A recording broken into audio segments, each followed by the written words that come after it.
Tunaendelea. Mheshimiwa Profesa Kabudi, waziri wa muda usiozidi dakika 15.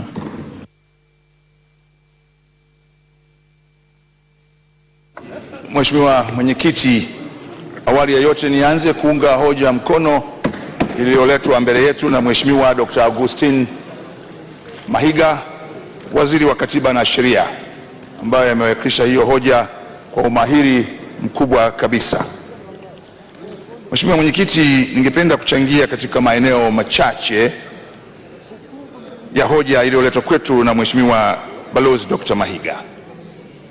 Kwanza, kuhusu mashauri ya nje, kama alivyoeleza mwanasheria mkuu wa serikali, toka kuundwa kwa ofisi ya wakili mkuu wa serikali, mafanikio yetu yamekuwa makubwa, na ndani ya wiki mbili zilizopita, na waliosoma gazeti la Citizen juzi, tumeweza kushinda kesi ya Balambia ambayo alikuwa anaidai mabilioni ya fedha benki ya Tanzania. Lakini kama alivyoeleza mwanasheria mkuu wa serikali, katika kesi ya Sterling Construction, kwanza kampuni hii sio ya Canada kama ilivyoandikwa katika hotuba ya kambi ya upinzani.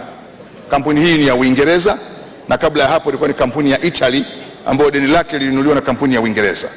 Mheshimiwa Mwenyekiti, baada ya kuwa tumefanya maelewano yote, wao wenyewe kampuni ya Sterling Construction Company waliomba the Supreme Court of Quebec kiwango cha fedha walicholipwa na ile hukumu iwe siri. Kwa maagizo ya kwamba hukumu ile na kiasi cha fedha kilicholipwa iwe siri hayakuwa maombi ya Tanzania, yalikuwa ni maombi ya kampuni ya Sterling Construction Company ya Uingereza, na yalikubaliwa na Supreme Court of Quebec, na sisi kuyaweka hadharani itakuwa ni contempt of court, lakini pia itakuwa ni kuvunjwa uungwana wa maelewano.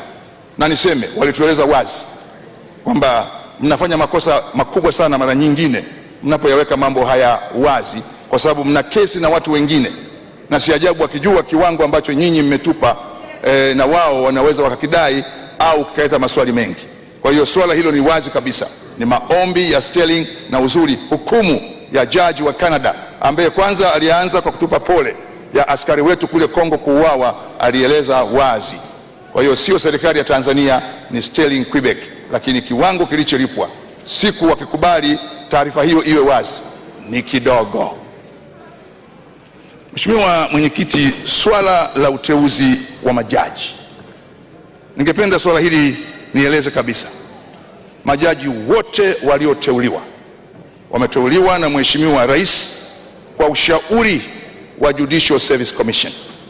Nami nichukue nafasi hii, Mheshimiwa Mwenyekiti, kukupongeza sana wewe ulipokuwa mwanasheria mkuu wa serikali mwaka 2000 na mwaka 2005, ulileta mabadiliko ndani ya bunge hili ambayo moja yalipanua na kuongeza diversity ya wajumbe wa Judicial Service Commission.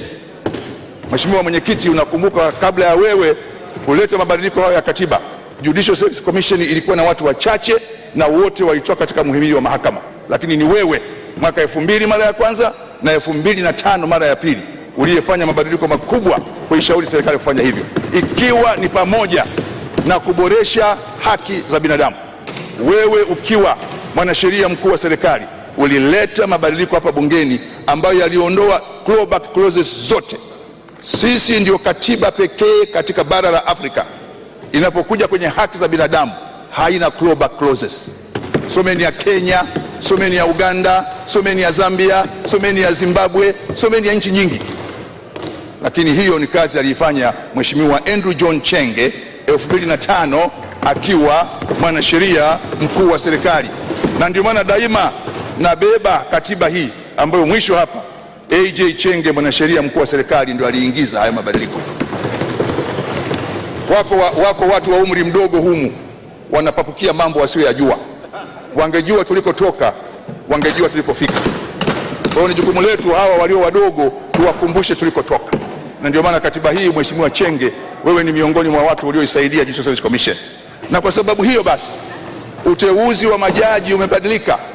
Leo hii majaji hawatoki katika muhimili wa mahakama tu, wanatoka kwenye vyuo vikuu, wanatoka kwa mawakili binafsi, na huo upanuzi wa aina ya majaji wanaoingia imeongeza ubora wa hukumu, lakini pia kuongeza ubora wa utendaji katika mahakama zetu.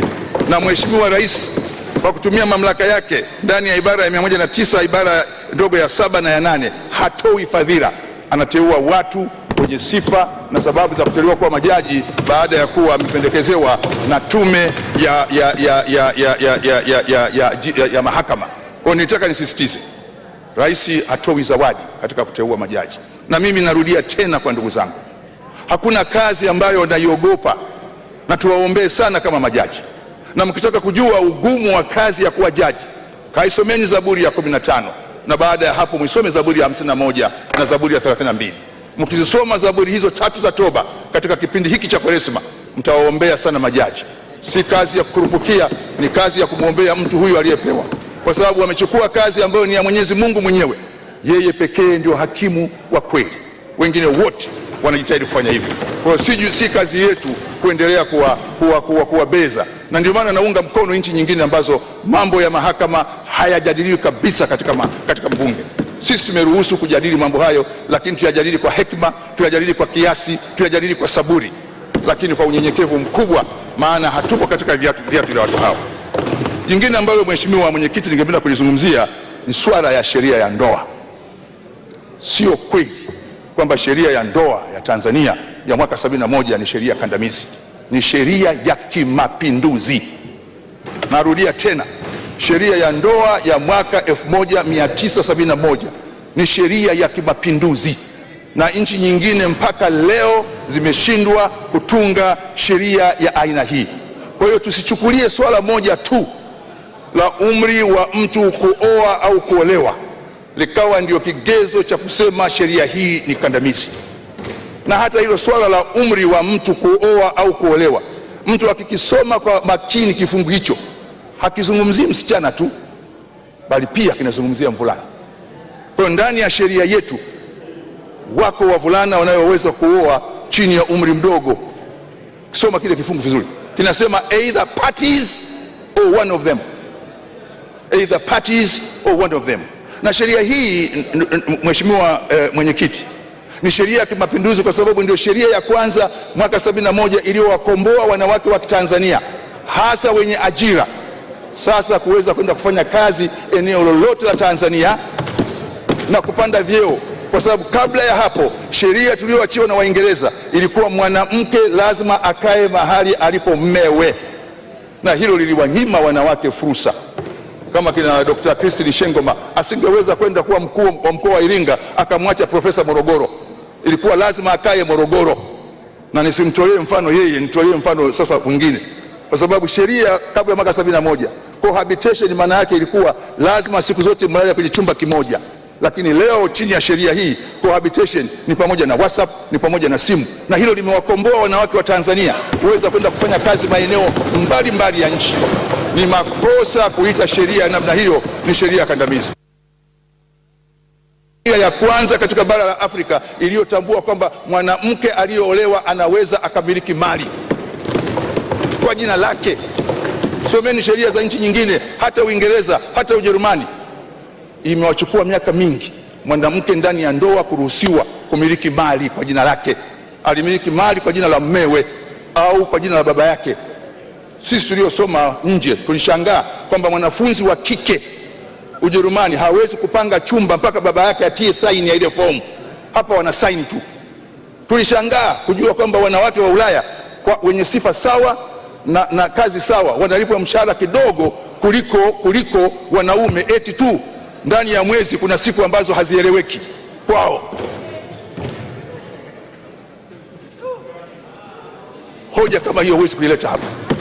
Huwezi kuileta hapa kwamba kuna siku ambazo mwanamke haeleweki na hivyo alipwe mshahara mdogo. Mpaka leo ziko hizo nchi Ulaya. Kwa hiyo kuna mambo ambayo sheria hii imeyafanya makubwa ambayo ni vizuri tuyaelewe. Kuhusu umri wa mtoto kuolewa, hili swala ni swala very sensitive.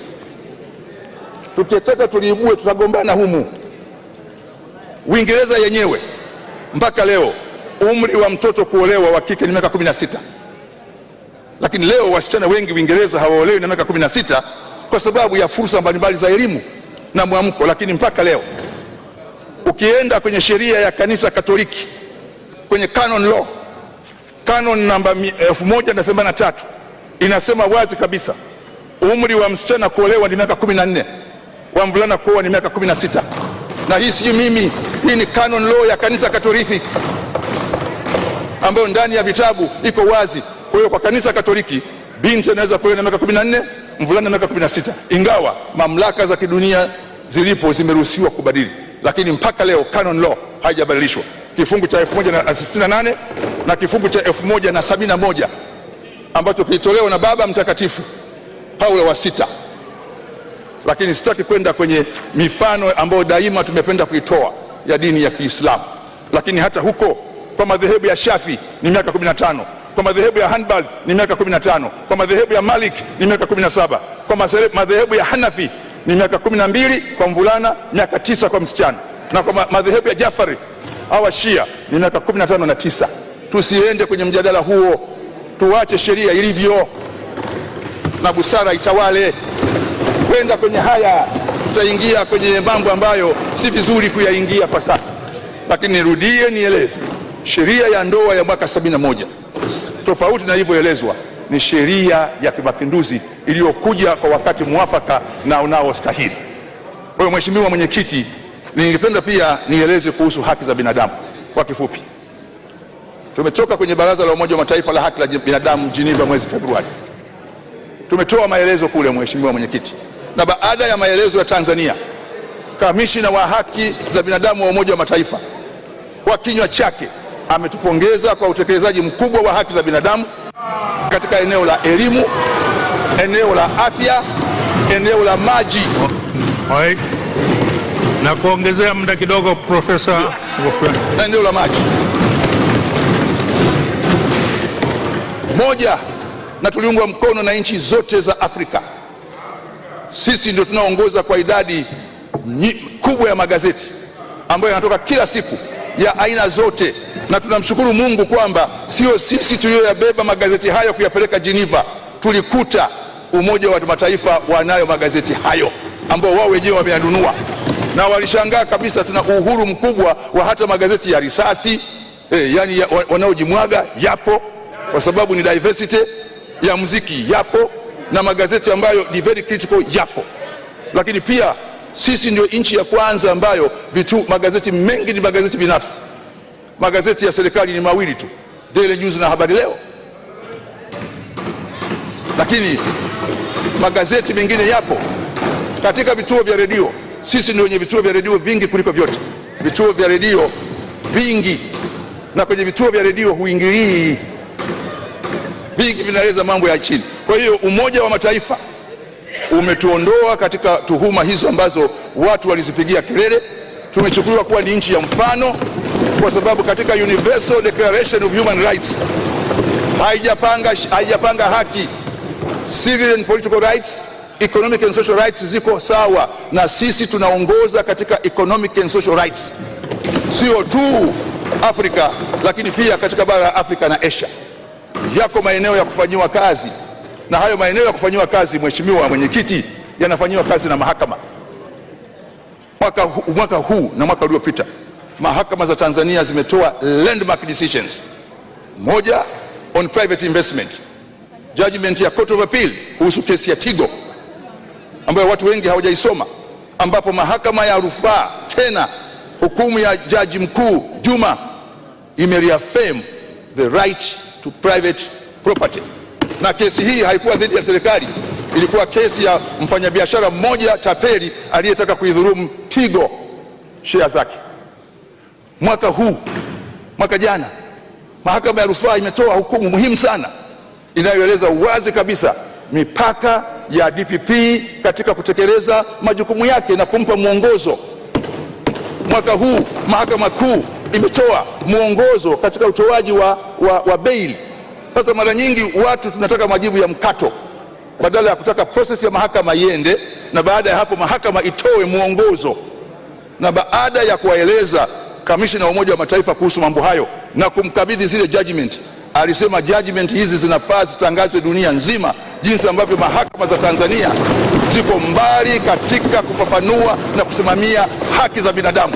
Asante ndugu mwenyekiti, naunga mkono hoja. Asante sana.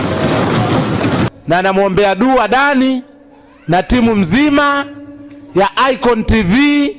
Mwenyezi Mungu aoneshe njia, aoneshe fursa, wapate vifaa bora, Dani aweze kuwa na watendaji zaidi, Icon TV iwe brandi kubwa, isambae nchi nzima, iwe chombo kikubwa, na sisi tutashirikisha zaidi.